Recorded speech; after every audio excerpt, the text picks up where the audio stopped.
Hi, and welcome to the Star Theory Show. I'm Sam. I'm Camille. And today we're going to be discussing posture and gait. Posture can easily be described as the way you stand, and gait is often described as the way that you walk. Recently, we went to the Milwaukee Public Museum and went through the different exhibits to look at different cultures across different time periods in different parts of the world. And as a part of this, we wanted to see the influence culture and environment have on posture and gait. So we'll be discussing two different theories today, and our first one will be our theory that culture is a large determinant of posture. So for the first part, we looked at the European cultures. We noticed for their hobbies were like baking or crafting or woodwork, like the old men, or like playing different instruments. And so the influence that that part of their culture had on their posture was with in the neck with some flexion, and then shoulder protraction, and then also kyphosis of the cervical spine, which also goes with the neck flexion, and then their just spine in general. So as you can see in some of the pictures that we put up,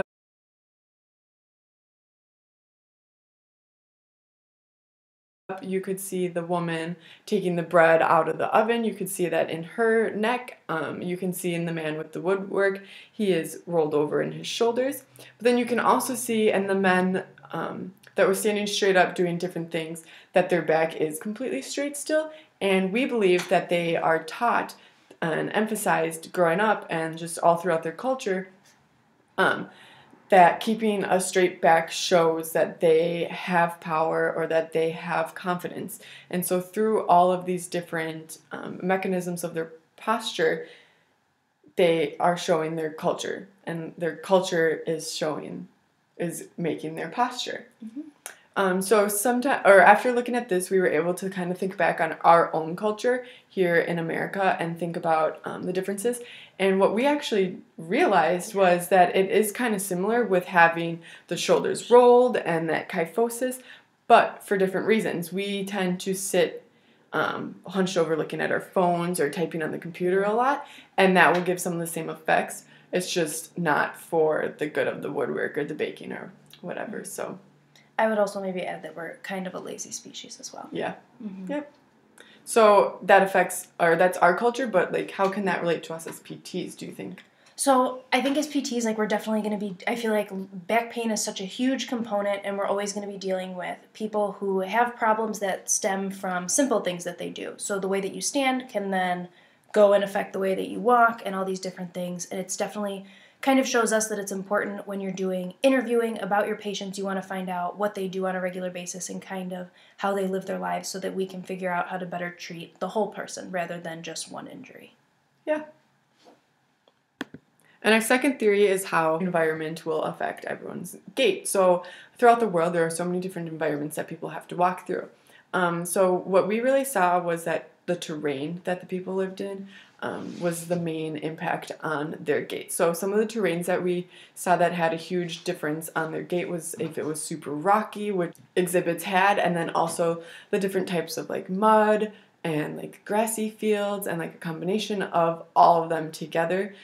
So we, as we were walking through, we tended to mostly like analyze from foot up because that's how we were learning it, and we were taught that that's normally where you start and then it'll all build up. So some of the main things that we found were in the feet. So some of those included pronation and supination of the foot, which also goes along with some eversion and inversion of the foot, and then also more toeing out or more toeing in. And then from there we did see a little bit in the knee with some of the stepping and whatnot, which Sam will talk more detailed in. So basically we just saw a difference in terrain on their feet.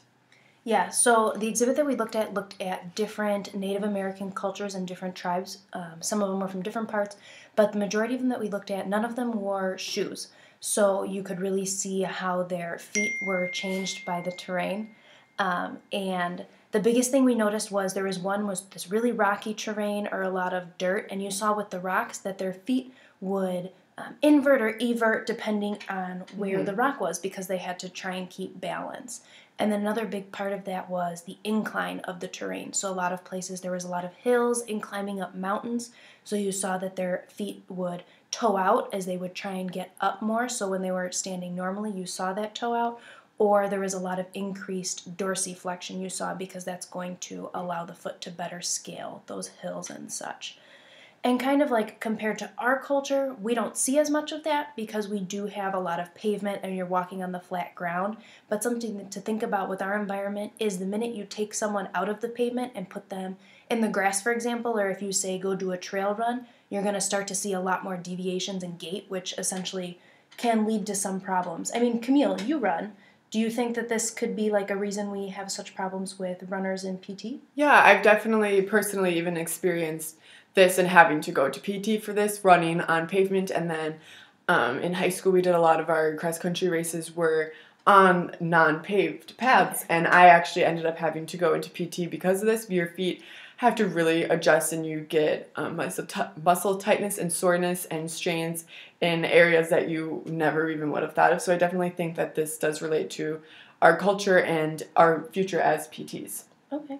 And then you'll see in the pictures, you can really see that inversion, eversion gait with the different bare feet on the ground or the toe in or toe out. Yeah.